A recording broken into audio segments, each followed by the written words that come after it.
All right, what's up, guys? This is a duo, a dynamic duo, Strong Life Podcast and the Business of Strength Podcast. I'm with my friend Dan Goodman and Joe Riggio. The guys are co-owners of Varsity House Gym.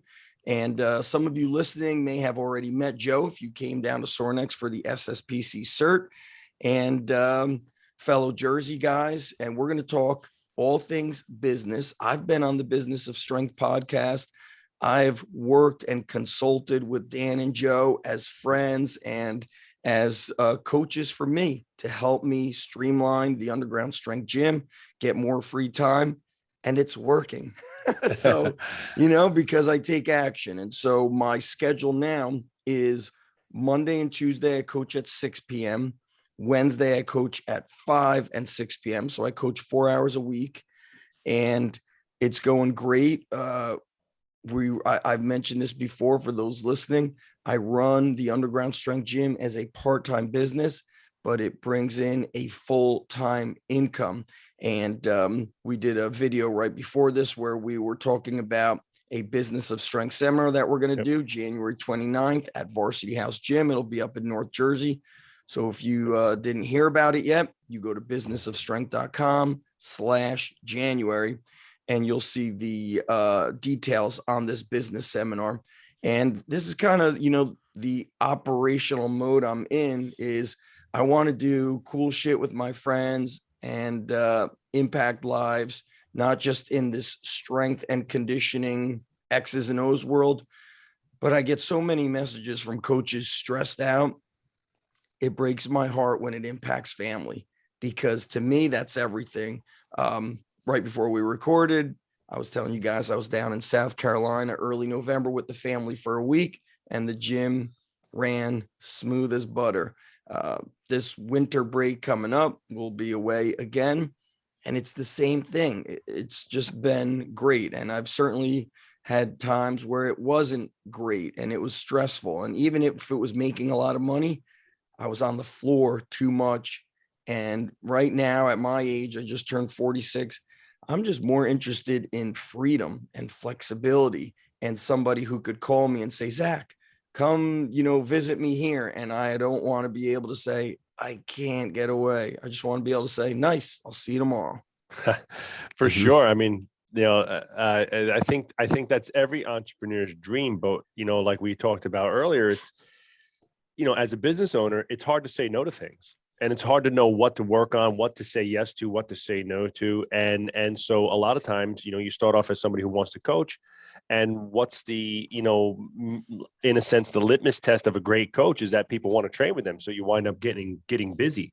And that was kind of like me and Dan jokingly say, the worst thing that ever happened to us was we got busy, because now we were no longer able to run on the business, right? Work on the business. So, when I started by myself, if I didn't have any business background, I would have gotten a lot of these systems and ideas and marketing, messaging and stuff like that out on paper before I started the business, which, like if a venture capital company comes in and buys your business, they're looking for sellability and scale, right? And that means systems and messaging, marketing plan, system selling plan, things like that. Yes. So you wind up, the next thing. So what do? What's the easy default? Let me just get busy coaching. Let me deliver great service and all the things you should be doing, right? And that's what you should do. All I cared about all day was kicking ass, taking names, having a great time, blasting, heavy metal and rap music, and making sure that my kids knew that they had a great coach, mentor, friend who was actually gave a shit and was trying to help them, right?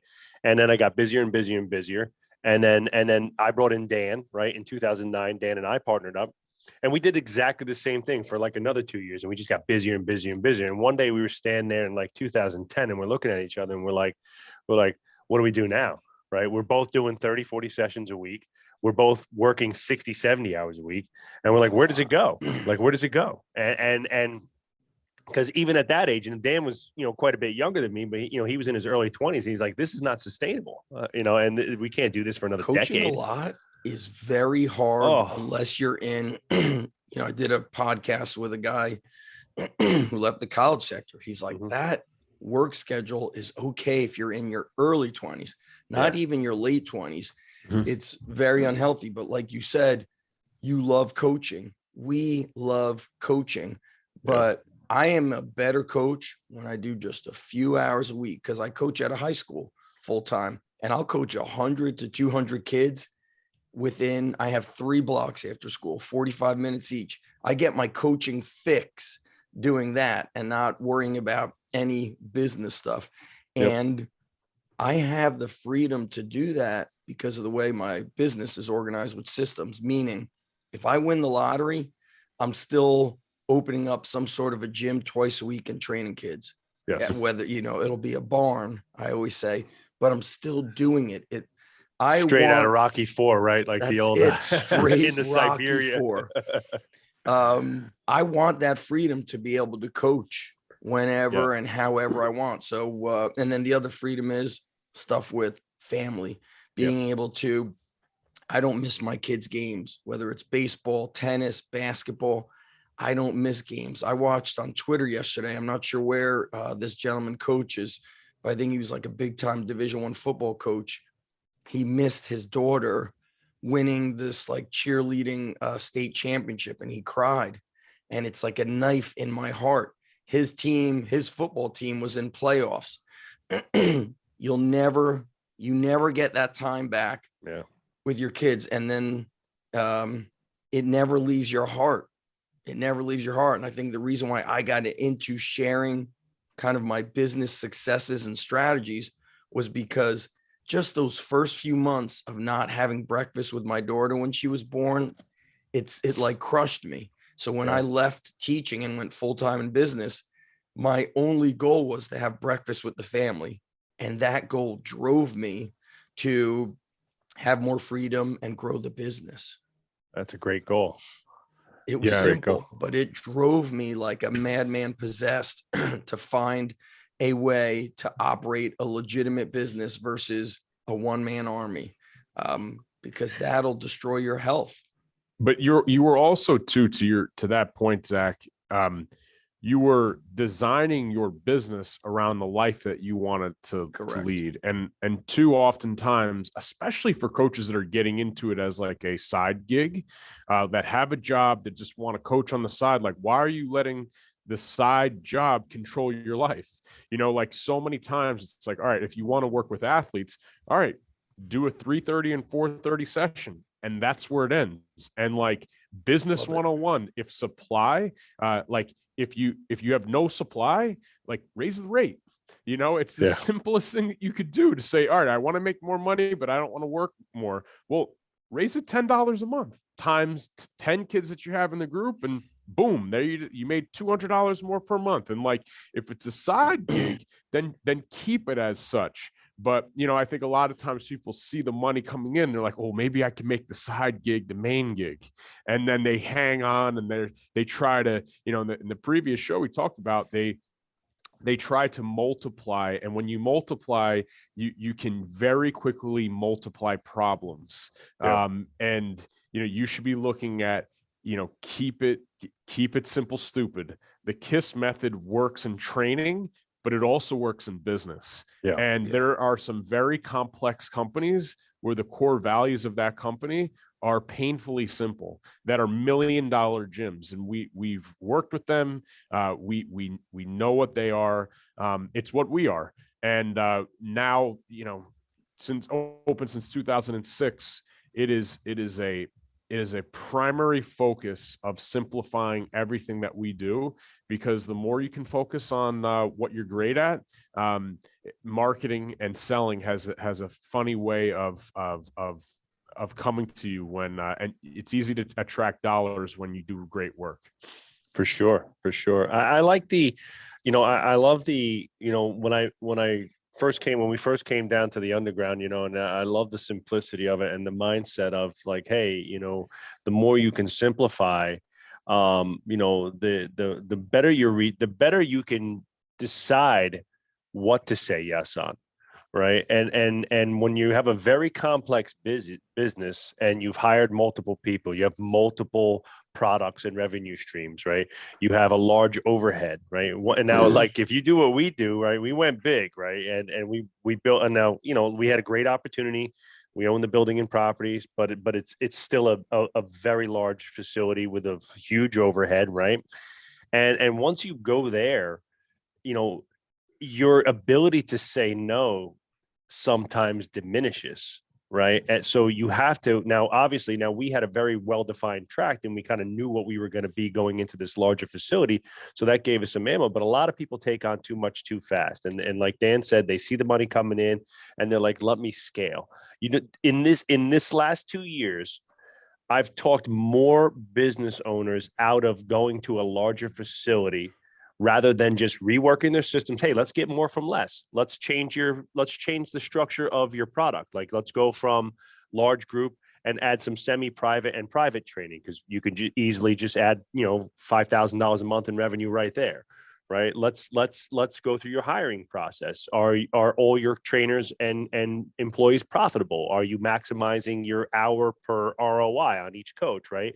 And so forth. And what's your marketing like? Can we get more clients? And instead of taking overheads forever, you jump from a 2,000 square foot facility to a 5,000 square foot facility, and your rent goes from 3,000 a month to 7,000 a month, right? That's a forever change, and you can never get that money back. So now you're looking at another $60,000 a year in overhead just to get ahead of that revenue. So those are some of the things that, like, again, if you're looking for, like, from a seminar perspective and things we'll talk about is, Zach will give you some tremendous insight as to how to keep it simple, how to keep it, like, in a sense, close to the chest, and how to create the systems to, as he says, create a part-time business and a full-time salary. And then Dan and I will take it, to the next level of automation and scale. It's like, hey, if the gym thing, if the side hustle becomes the thing, and you want to take it all the way, to the promised land in a sense, and grow a real gym business and have, multiple employees, maybe multiple facilities, we're going to teach you some of the techniques and systems that we've used to scale, because, scaling is not just adding more, like Dan said, because what that generally means to the average gym owner, and this is exactly what me and Dan did, we scaled larger, and that just meant me and Dan had to work twice as much. And that was because we didn't have great systems. We didn't have a great employee development plan. We didn't have a great leadership structure. And when we implemented those things, I can get more done by coaching my coaches and coaching my people than I can by doing the work myself. Right. And that was a real mindset shift, right? Mindset shift, right? Because I think a lot of us, because we have that, like, I'm going to just grab this, work ethic. Yeah. Do it all. I'll just do it all. Right. And I'll do it myself, and I can do it better. But what we always say in our meetings here is, maybe I can do it better, but if I got 50 things to do, I can't. Right. So, so if I delegate it to another coach and I say, hey, your only job is to deliver amazing coaching experience and the X's and O's that we've put together here at Varsity House as, like, our proprietary training system, right?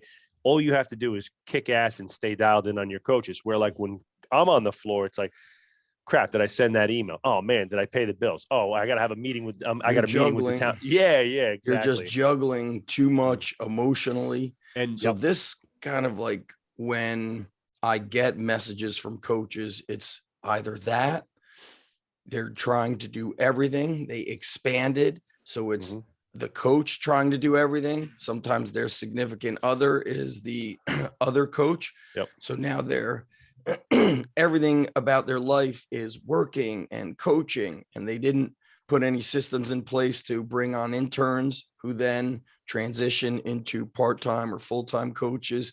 For me, like you guys said, that elimination rule, I remember when I incorporated software at my gym, I said to the owner of Wadify came and visited the gym. And I said, I want to get rid of all paper. That's my goal. I go, because I don't want my coaches asking anybody for a check. Did you pay? Checking them in. I want to move where a robot handles these things. Yeah. So they were like, that's what we could do with Wadify. And so I wanted something that replaced stuff that I used to do, such as I don't want to collect checks. I want money to come on the first of every month. Yep. If a credit card's expiring, I want a computer to send that information out. If you missed a workout, I want an automated email to send that out. Yeah. If I need to check your attendance, I want to be able to, click a few buttons on an app or a computer to see what your attendance was like. And so I wanted to be able to focus. You mentioned it, the thing that you're the best at. Coaching is what I'm very, very good at, but I'm also great at really simplifying business. But I wanted to be on the floor, and I wanted my coaches to just be able to coach. And so implementing software was the way that I was going to do this. Get rid of all paper. Somebody's like, hey, what do I sign? You don't sign it. You don't even have to come in. Open your app and, click the billing thing, and that'll handle it for you. Oh, you want to schedule? Go on your app. And so now when people show up, all we're doing is coaching. Same thing with my coaches. They're not looking at any of that. And before that, guys, I remember I looked at like the papers of like attendance and when, John Smith last paid.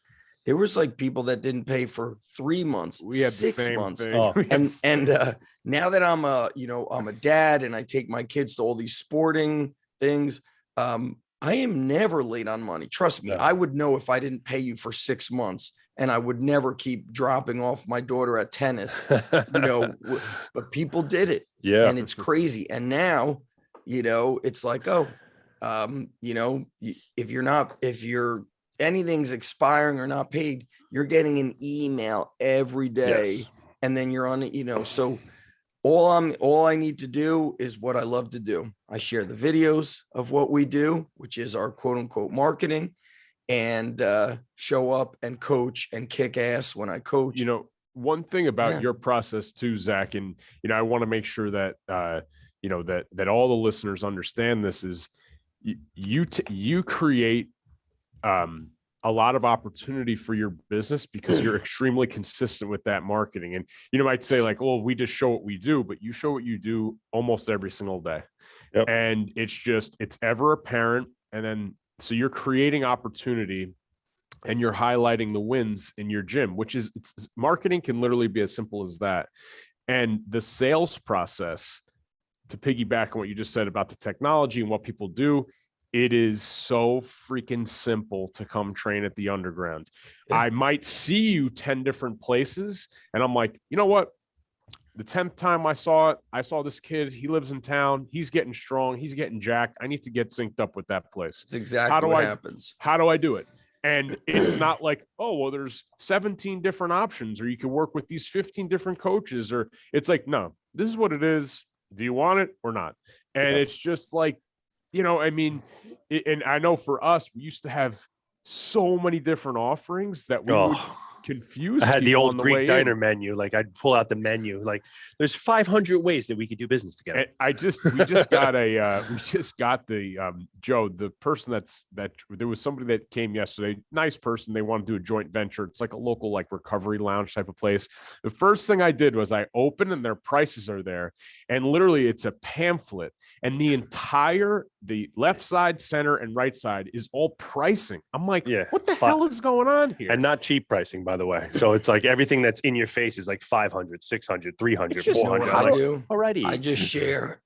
All I do is share testimonials. So, and I've said that to coaches. I go, if you don't know how to write a sales page, then just get screenshots of the reviews from Facebook or videos. So like this week, I've got my certification online and everything is just testimonials of what other coaches feedback from it, because you could say, I'm the best, but it's let other people say that you're the best. Zach, to that last week we had a in-person seminar, and I literally asked the coach, I said, hey, do you guys get any testimonials? He's like, actually we had a mother drop off a dozen bagels and she wrote a note on the bag. I said, did you take a picture of it? Yeah. He's like, all right, well, let's take a photo and let's transcribe that. And then let's give a call to action, because their athlete open enrollment's happening right now. Literally, we sat down, we did it right then and there. Within minutes, they had a $500 sale.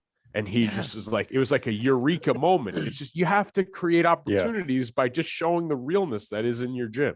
Everybody who writes emails or writes copy or like is going to do a website wireframe and redo the messaging on their website, Here, the biggest problem is they're handcuffed by perfection. They think they have to write a Pulitzer Prize winning email like every single time, right? Yeah. Like my They don't do book it. has to be perfect, so they never do it, right? And Dan and I have spelling mistakes, on some of our emails. But you're human. I'm straight Jersey. The grammar's never perfect, right? It's never going to be perfect. It shows your And, human side. Yeah. And by the way, that is something that when I opened up another location a couple of years ago, I remember saying a couple things. All right, if we're going to hire a coach, we need to treat the coach better than college. So I want salary. I want 2 weeks paid vacation. And if he's sick, I'm shutting down the gym for today. I want people to understand that we're human. And sometimes this shit happens versus you got to show up. I don't care that you're sick. I wanted to treat the coach with respect and humility. And I wanted the business to have a human element to it because I believe people connect with that. If you're always kind of like running like a machine, I feel like they start to treat you like a machine versus this human element. Now, that doesn't mean the business doesn't get treated with, a professional touch. It certainly does. But I had, since COVID started, I'm healthy, everything great. And then the week before and the week of Thanksgiving, I got COVID. And I shut the gym down on one of those days until I was out of quarantine. And I just said, I am still sick. I'm not healthy and cleared to train the kids. So we're going to shut it down today. Not one person was like, F this, give me money back. And somebody asked me about that. He said, did you refund people their money? I said, no, we're human. It happens. We do great work for everybody. And so they don't ever feel there's like a reciprocal, right. a reciprocation from your clients that, say like, hey, this guy's given me 110%. He's allowed to have a sick day. Just being human. But going back to all those, like you mentioned, like the bagels and stuff like that. Sometimes somebody sends an email, a parent sends an email about a win, a success that their son or daughter is having, or even a text message. I ask them, can I use this? And I screenshot it and I share that. And when people reach out to us, Dan, you were mentioning how it's like so easy to do business. They're like, I've heard so much about you. My son's friends go there. This parent and that parent said XYZ about you. I think what differentiates us is they always, I don't want to say always, they very oftentimes mention what it's done for the character and the confidence of the kid. Sure. And so now my marketing implements that aspect because I've learned this is what's important to parents. And as a parent myself, I've become much more in touch with what I'm looking for in a coach, meaning, my son goes to baseball. Are you just teaching him how to throw? Or when this whole practice is over, do you talk about effort? Do you talk about, the behavior that you want your, team to have in school with academics and whatnot? And so now I look for a coach that's talking them about life, because that's why we have kids that sign up in 7th grade and they stay with us through high school. That's that's a 7th, 8th, that's 6 years. And then they come back. We got kids now here with us for the next 6 weeks because they're back on college break. So I'll see a kid from age 11 through 22. Yeah. It's crazy. Same. We have the same. And now we've had, because of the lineage, right? It's so funny because, from when I started the first gym in 2006, right, I trained a whole bunch of like middle school athletes. They were all like 11, 12, 13 years old. Yes. Dan's brother being one of them. They're all members in our adult fitness program now. We got a kid, Marty. Marty was one of my very first clients. Walked through the door, 11 years old. He's married. Him and his wife just bought a house, like literally right around the corner from where I live. And they're members of the norm in business. Right. I think this should be normal in business. People who stay with you for Exactly. And at one point I trained his brother. We trained his sister. His sister was still here. Tommy, we have a guy, Tommy Messina. Tommy Messina's been here. I trained his brother. That's trained a straight him. Jersey name. Straight Jersey name, right? Tommy Hey, Tommy Messina. Our one coach, Joey Mack, who's been here. Another great Jersey name, Joey Mack. How you doing? Right? Joey started training. Well, everybody has a nickname. nickname. Everybody's got a nickname, Yeah. And Joey started training me when I was 11 years old. And then he was going to school at Montclair where I was teaching. He had me for anatomy and physiology, and he came to me and he's like, "Hey, I want to do an internship at Varsity House." He's like, and I'd known him for 10 years at that point, and I was like, "Look, you get an A in this class, I'll give you an internship," right? And he got an A, he got the internship, and he's worked for me ever since. So he's been here, ever since. And now he's a full-time teacher. Him and his wife both work here. His whole family trains here. So I think that should be the goal. I mean, honestly, that's the fulfilling part for me. When I started the business, it was like, yeah, I want to be this great coach. I want to be the next, Mike Boyle. I want to be the next, Joe D. I want to train pro athletes, yes. Right?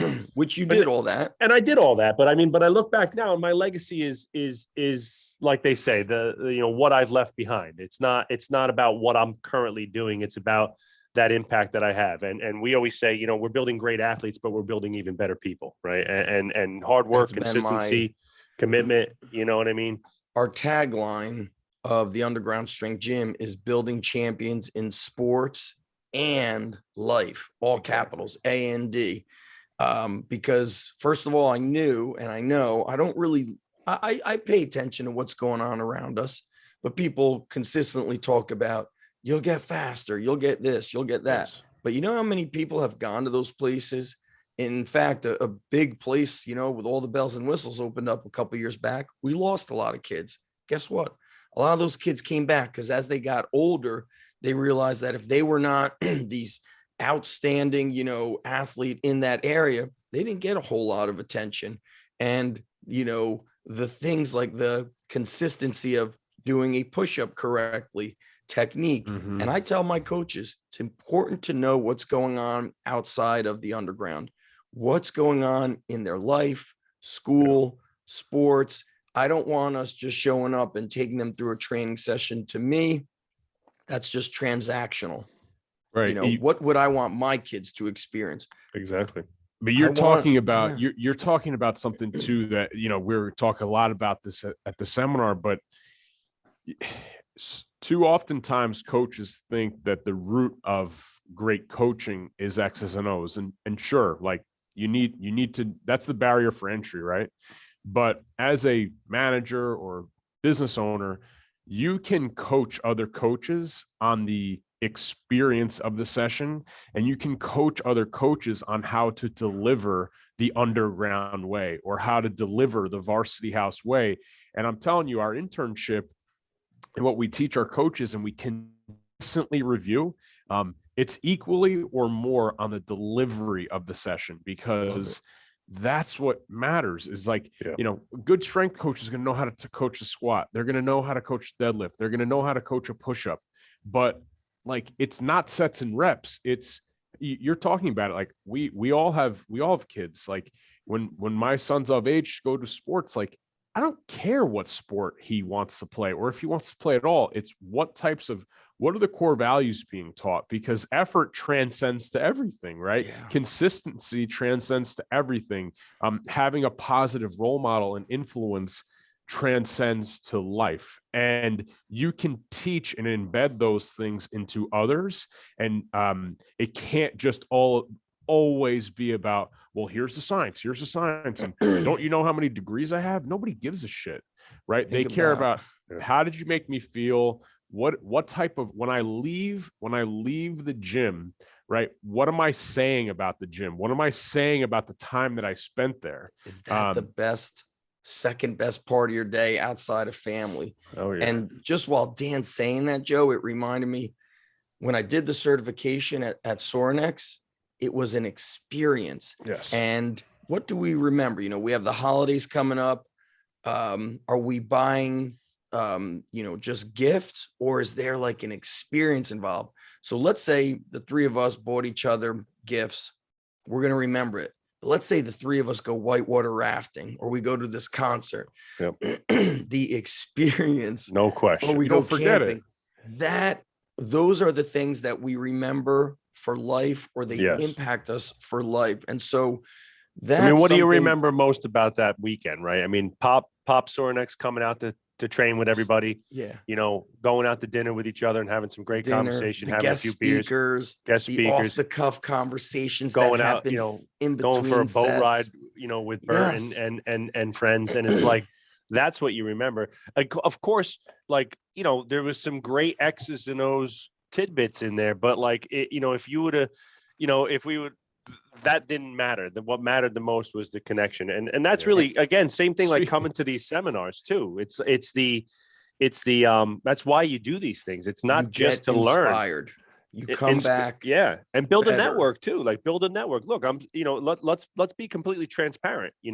We've known each other for a few years, and we've spent a few times together. We come down to the gym, you've come up here and stuff. But I think, me going down the Sorenex, helped to galvanize our relationship and talk about some of the things that we could do together from a business perspective, but also to make Yes. sure that, hey, before I do anything more with these guys, let's make sure that we morally align. I told Zach I was sold on the underground. I was at Manasquan with my wife Dana. We were just hanging out. I go over to the Manasquan pull-up bars, and I see I'm there doing pull-ups, and the only other two kids, high school kids, they come rolling up with underground strength shirts, and they just start blasting dead hang strict pull-ups. I'm like, that guy's got to be cool. He knows what he's doing. And then I've told you that. Like, that's the ultimate testament. No half rep shit. They were doing full rep Our pull-ups. kids are different. They're really different. And what's cool is watching them grow from those younger years. And by the way, when you build a business like that, I'm never like, oh my God, I need more members. We're running low. Yeah.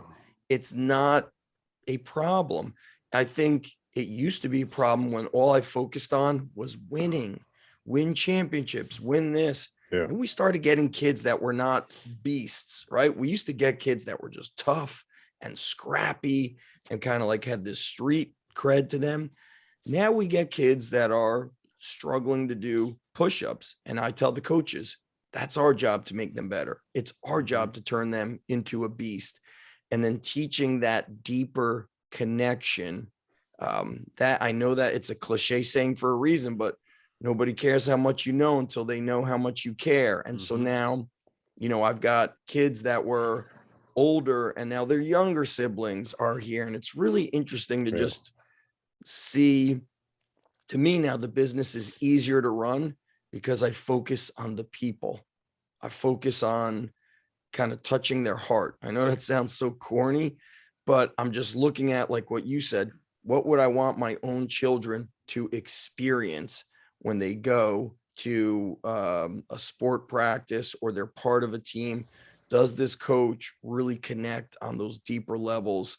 So, when we do our seminar, our Business of Strength seminar together, I am going to be talking about the business aspect of things, but we are in the people business. Yes. And if you can't make this connection with people, you're going to cancel out maybe you are a great X's and O's strength coach, but if you don't have the people skills, you cancel that stuff out. So I'm excited for when I look at, what we said is I want an experience. So our seminar is an opportunity for me to learn from you guys, hang out with you guys. Awesome. I love seeing coaches building their network, and networking is crucial. Tim Ferriss Absolutely. has said, your network is your net worth is your network.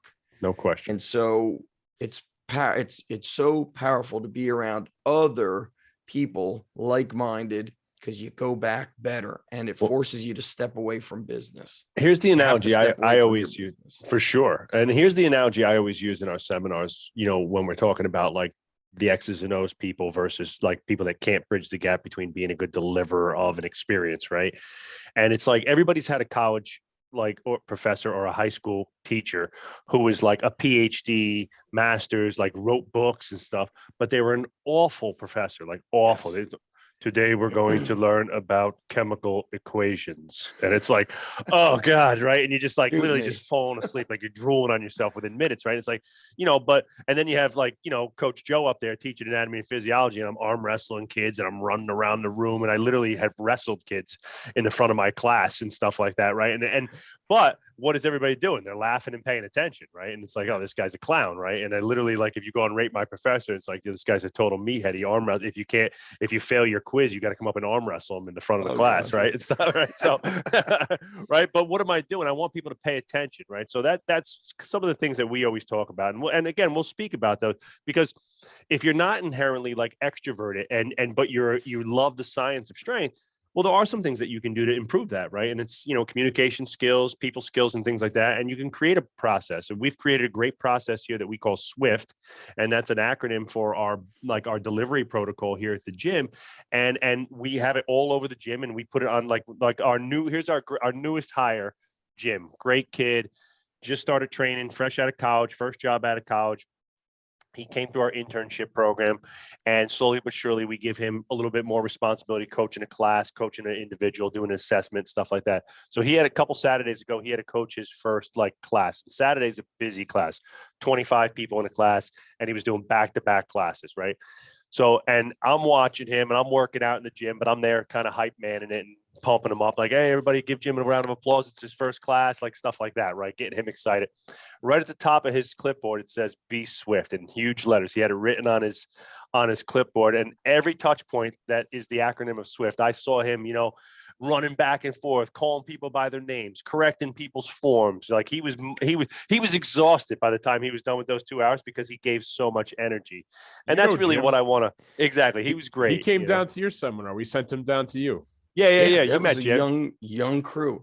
See those little things. I mentioned this when we did the video for our seminar. I want to be front and center. I want to me, I've mentioned this earlier, the freedom to be able to step away from the underground, or if I just want to show up and do a pop-up coaching, will my coaches be on the same level as me as skill? No, but guess what? During COVID, when I furloughed the guys, I remember the kids were like, when's Andrew coming back? I was like, oh, you don't like me anymore, huh? And it was like proof that they don't realize the difference of knowledge, but they connect with him. Right. And so it was like a notification ding in my mind of like, hey man, it's not just about how much I am an encyclopedia of knowledge. I mean, I've obsessively consumed training information since 1989, like a madman, but it's important on that deeper level. Sure. So, here's what I always say to my guys too. If you learn something and you hoard it to yourself, you're just a greedy son of a bitch. Correct. And you're not a good leader and you're not a good teacher, right? If you have your training and I just learned this top secret sales technique and it's like the Dead Sea Scrolls and you don't want anybody else to ever see it, right? Yeah. How does that help anybody? Because my goal was always, it helps nobody. And again, as a great coach and a great leader and a great businessman, if you can teach it to somebody else in a simplified manner, you take a 2-day seminar in what we're teaching you, you're taking literally a combined 50 years of industry work and combining it to, in our sense, one day, a great 6-hour day of compact learning. I mean, that's the real essence of leadership. That's the real essence of being a great teacher. That's the real essence of being a great mentor. Hey, let me narrow it down to the 8 or 10 things that you need to know that are going to give you an expedited result. And so if I can break it down a little bit, for those of you who want to come to the seminar, it's January 29th. It's going to be here at Varsity House. We're actually just over the border in New York. We're in Rockland County, New York. One piece of property from North Jersey, our home. We will always be straight Jersey. All right. But we're in Rockland County, and there's tons of great hotels and places like that. We'll put the info out. And we're really going to try and narrow it down to a couple key things to teach everybody. And that's one, and Zach touched on it, that's create a vision. Create a vision for success. What is it that you want to be? Who do you want to work with? And what does your business look like in 1, 3, or 5 years? Is it a small scale business where you're doing everything, but it's your part-time hustle? Or do you want to open the next Varsity House, right? We're going to improve your personal productivity. That's always my biggest thing. When I meet with a gym owner, it's show me your schedule. And it's all over the place. It's a mess. And it's like, hey, let's compartmentalize your personal productivity, because if I can get more out of the person who knows the most, I'm going to help everybody, right? And then we're going to create a great employee development plan. We're going to show you what we've done here. And again, like Zach's talking about, if you want to scale off the gym floor, well, somebody's doing the work, and that means you have to have a great plan for them to be successful. And then we're going to do marketing and sales, and as well as we talked about how to really structure the scale, how to take the X's and O's of training and turn it into a profitable training system, right? Because there's a difference between training people. Right. You could be great at X's and O's, but having a training system that maximizes each hour's ROI, the type of training, the products that you're delivering, and what's scalable, right? That's what we're going to teach you. And that's what we've created here at Varsity House. And then like we talked about, you get to come hang out with us for the day. You get to spend some time at Varsity House. You work out with our team. We'll have some food. We'll chill. We'll tell war stories.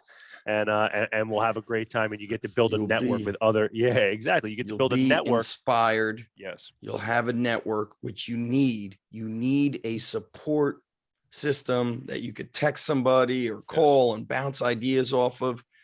And the ultimate goal here, when you go back, is reduce the stress. Okay.